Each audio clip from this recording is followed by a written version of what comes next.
If you really want to connect with your pet on the other side, here are 3 hacks that are going to get you started doing that right now.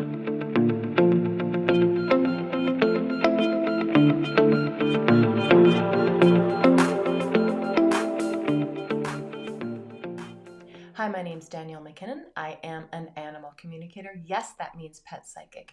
In my work, I teach people to connect psychically with animals, but I also spend a lot of time helping people deal with their grief and their guilt and their sadness around losing one of their beloved animals.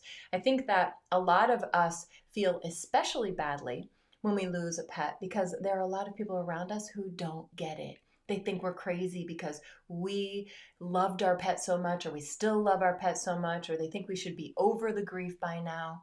But it's really hard. First of all, you're never going to get over your grief. It just shifts over time. And if you're grieving in such a big way, you're probably really wanting to get a sign or a message from your pet on the other side.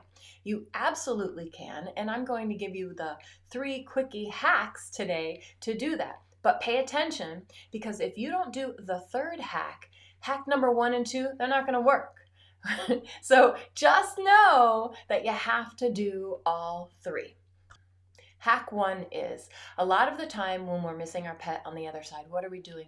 We're wishing that they were here with us. We're hoping we get a sign. We're grieving and we're feeling sad and we're feeling lonely. But what we aren't doing a lot of the time is directly asking our pet for a sign, a message, a connection. If you don't ask, you're not opening the energy up so they can easily give you a sign. So tonight before you go to bed, lay there, think of your pet, and just say something like, would you please give me a sign in the next few days? Would you please send me a message in the next few days? It's that easy. Really important that you understand it's that easy. You don't have to do some convoluted, big, long thing. Your pet wants to give you a message from the other side. They want to have a relationship with you from the other side. And so all you have to do is open the energy to receive a sign by asking. Our animals know our intention, and when we clarify our intention, they're able to more easily meet that.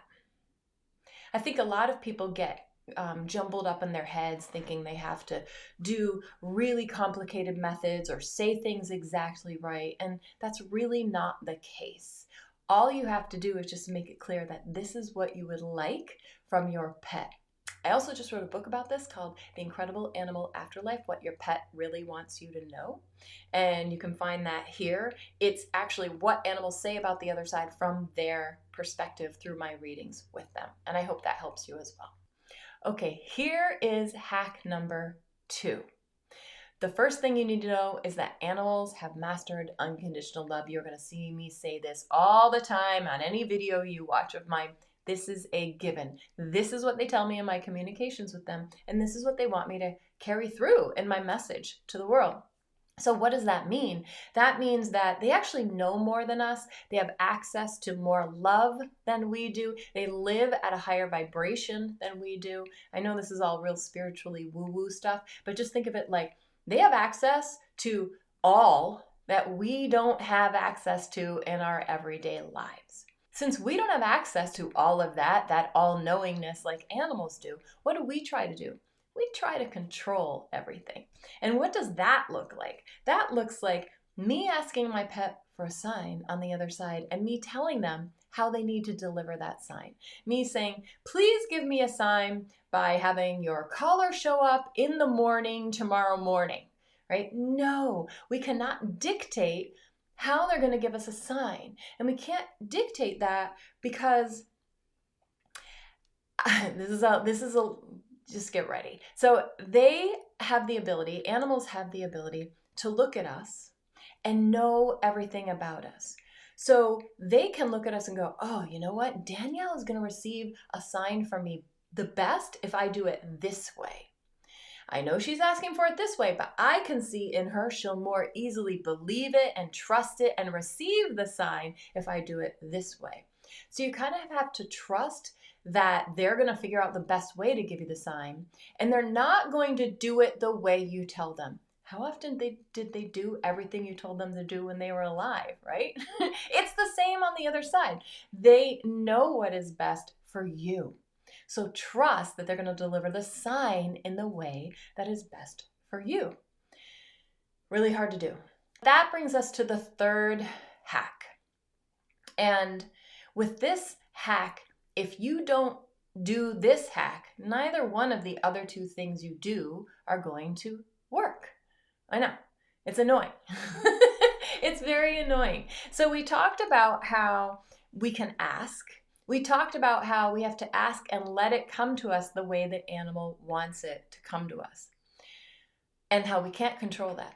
But that means if we can't control it, that we also can't control the bigness of the sign.